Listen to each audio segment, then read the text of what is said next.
In the small town of Scott, located near Little Rock in the state of Arkansas, lived 50-year-old Realtor Beverly Carter together with her husband Carl. The couple had been married for 35 years and had raised 3 sons, Carl Jr., Chat, and Christopher. In addition, they had the joy of being grandparents to 5 grandchildren. Beverly and Carl's love story began in their youth. She worked at a diner frequently visited by construction workers for lunch. Among the regular customers was Carl, who immediately noticed the charming girl.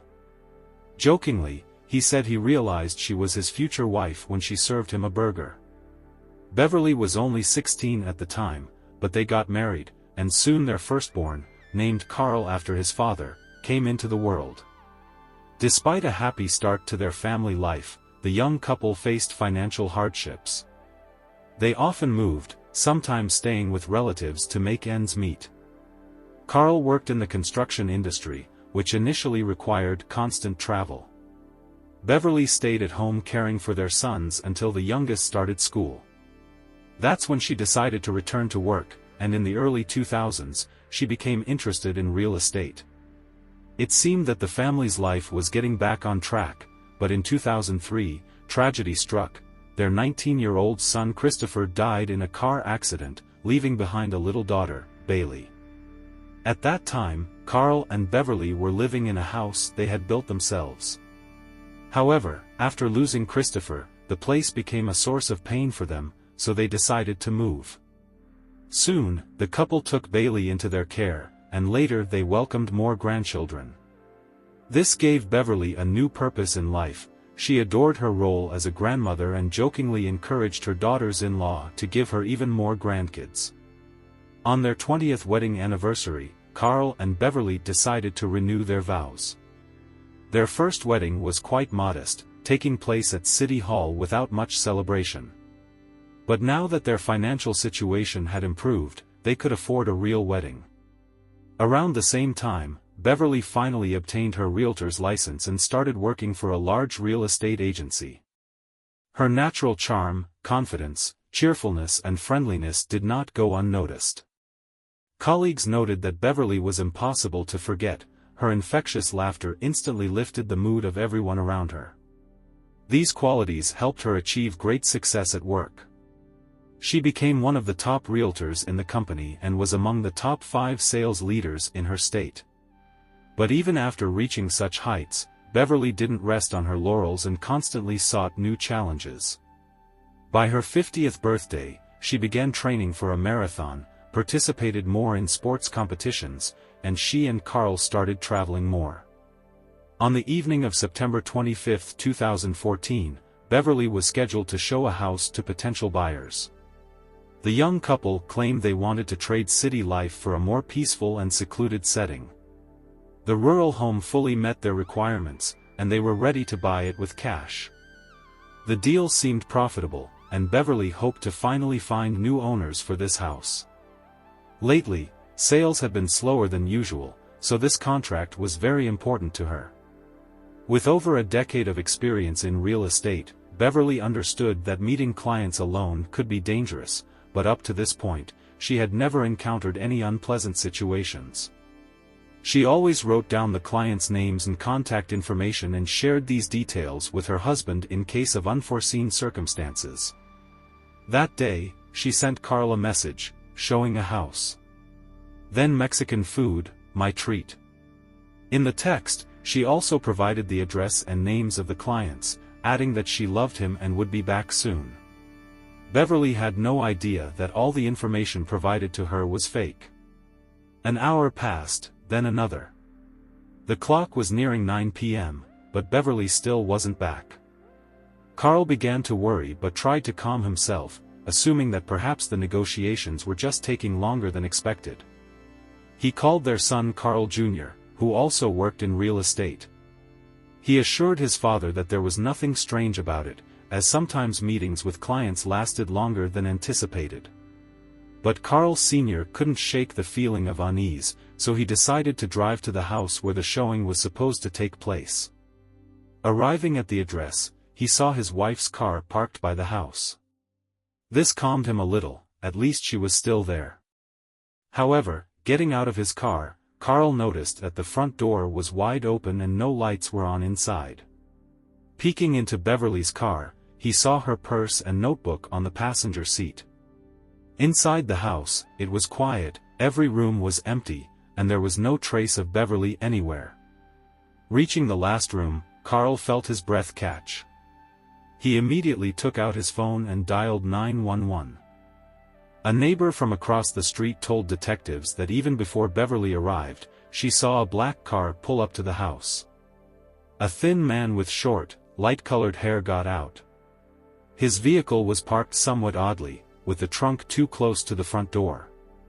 The woman didn't notice or hear anything else, but her testimony gave the investigation a starting point. At that time, the crime rate in Little Rock was several times higher than the national average, so the police had to work through many possible theories. Beverly's phone remained on and moving for some time but then either ran out of battery or was turned off. Meanwhile, the Pulaski County Sheriff's Office was working at the scene, and Realtor Stacy Medlock, along with colleagues, was searching the surrounding area. The real estate agency where Beverly worked organized a search. Flyers were distributed, information was gathered. Realtors from all over the county joined the search operation. The number of volunteers was constantly growing and at that point exceeded 200 people. The hashtag #FindBeverly quickly spread on social media. The search had long gone beyond her small community. Many real estate agencies temporarily suspended work to help search for their colleague. Companies began massively revising their security policies. Employees signed up for self-defense courses and no longer went to property showings alone. Carl was stunned by his wife's disappearance. Every moment he wasn't searching, he used to tell the media about it, hoping it would help find Beverly. He recalled how she had been excited about the potential deal with clients who urgently needed housing. But the longer her silence lasted, the more his anxiety grew. By 9 p.m., he realized something was wrong. At first, Carl tried to calm himself, but by 8:30 in the evening, his worry got the better of him. Law enforcement focused their attention on the house Beverly was showing to the buyers. The question arose, who were these people, and how did they contact her? Beverly's notebook listed the names Stephen and Crystal Adams, but a further check revealed that the phone numbers they provided had been recently registered through a third-party service. All the information provided turned out to be fake. However, following this lead, investigators stumbled upon the name Crystal Lowry. She herself had no criminal history, which could not be said about her husband, Aaron Lewis. 33-year-old Lewis had an extensive criminal record dating back to his teenage years. By the age of 14, he already had problems with the law, and later he was convicted of robbing a bank and spent 6 years behind bars. After his release, Aaron began stealing cars, committing fraud, and engaging in theft. His track record included deception, robberies, and break-ins into both residential homes and commercial properties. Despite the fact that Aaron and Crystal were in the process of divorce, they still lived together. Detectives put their house under surveillance, but it soon became clear that Lewis was constantly on the move. The police issued a wanted notice and distributed his photos so as many people as possible could recognize him. Investigators were convinced that Beverly had been kidnapped and was likely being held somewhere against her will. They hoped to get more information soon, but they understood that every minute counted. That day, a large-scale search operation was organized in the area where the woman disappeared. Volunteers and local residents helped by posting flyers, questioning neighbors, and searching yards. Local realtors, agency managers, and Beverly's colleagues from other cities made every effort to support the search. On September 28, Aaron Lewis got into an accident and was taken to the hospital, from which he managed to escape before being officially discharged. After that, the police issued a warrant for his arrest, as the investigation already had grounds to believe he was involved in Beverly's disappearance. One of the locals, seeing a photo of the wanted man on the news, called 911 and reported that a man resembling Lewis was standing at a bus stop. The witness noted that the suspect was acting nervous, looking around, and then went into a diner. When Aaron was apprehended and brought in for questioning, he remained cold-blooded and tried to control the situation. The man evaded direct answers to questions, seeking to maintain a dominant position over the investigation. At one point, he took out his phone and played an audio recording in which Beverly's voice begged her family not to contact the police. She assured them that she was fine, that she had not been harmed, but asked them to comply with the kidnapper's demands. The recording made it clear, despite the difficult circumstances, the woman was trying to remain calm. Beverly had expected to meet with potential home buyers, but instead of the couple, only Aaron arrived. After going inside, he asked her to take a few photos for his wife, but the images turned out blurry and indistinct. Investigators speculated that the woman sensed something was wrong, so she hurried to finish the shoot and get out. But before she could leave the house, Lewis used a taser and announced his intention to kidnap her. The main question that haunted the investigators, was Beverly still alive? Hope was sustained by the fact that Aaron avoided answering questions about her whereabouts, creating the impression that she was being held somewhere. Detectives tried to figure out how much time they had. How long can a person survive without water and food? Meanwhile, Lewis was kept in custody. The search for Beverly had reached a critical point. Law enforcement continued to interrogate the suspect, hoping to get at least some lead. He was repeatedly asked where she was, but Aaron only dodged the question, insisting he had nothing to do with her disappearance. After 12 hours of interrogation, the investigation finally stumbled upon a key clue. Analysis of Lewis's phone data showed that he had been near a concrete plant located 30 kilometers from the place where Beverly was showing the house. A task force set out there, realizing that this moment could be a turning point in the investigation. Unfortunately, hope for a happy ending vanished on September 30th, just 5 days after the search began. Beverly Carter's body was found in a shallow grave on the factory grounds where Aaron had previously worked. This news shocked the public. The victim's hands were tied, and her face was completely covered with duct tape. The forensic examination determined that the cause of death was asphyxiation caused by the adhesive tape. The Carter family was devastated by the loss, stating that Aaron Lewis had taken from them a beloved wife, a caring mother, and a grandmother. Beverly's grandchildren would never know what an incredible woman she was. In Lewis's car, the police found the same tape, as well as several strands of Beverly's hair. During a search of his home and Crystal Lowry's residence, the victim's phone was found. Investigators soon arrested Crystal herself, suspecting her of complicity in the crime. Unlike Aaron, who tried to stall the investigation, Lowry immediately admitted her role. According to her, the original plan was a kidnapping for ransom without causing harm. However, as Crystal claimed, it was Aaron who decided to get rid of Beverly, fearing that she would be able to identify him. Lowry explained, she and her husband had decided to kidnap women who worked in real estate, especially those who worked alone. The perpetrators were looking for a victim among wealthy representatives of this profession, and that's how they came across Beverly. They saw her photo online and chose her as their target. According to Crystal, she preferred to stay away from the direct commission of the crime, so she kept her distance during the abduction. However, Aaron sent her a photo of Beverly in the trunk of the car with the message, "It's done."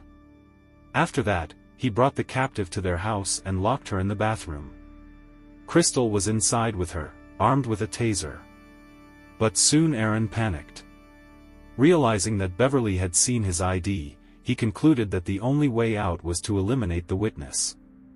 The man wrapped her face in duct tape, and within minutes, the woman stopped showing signs of life. Lowry claims that at first, she refused to help dispose of the body, but Lewis persuaded her, saying that all that was required of her was to hold a flashlight. They bought a shovel at the nearest supermarket and went to bury the corpse. Afterward, the perpetrators, as if nothing had happened, calmly went to grab a bite. Both were soon charged with kidnapping and murder. Aaron insisted on his innocence, while Crystal agreed to cooperate with the investigation in exchange for a plea deal.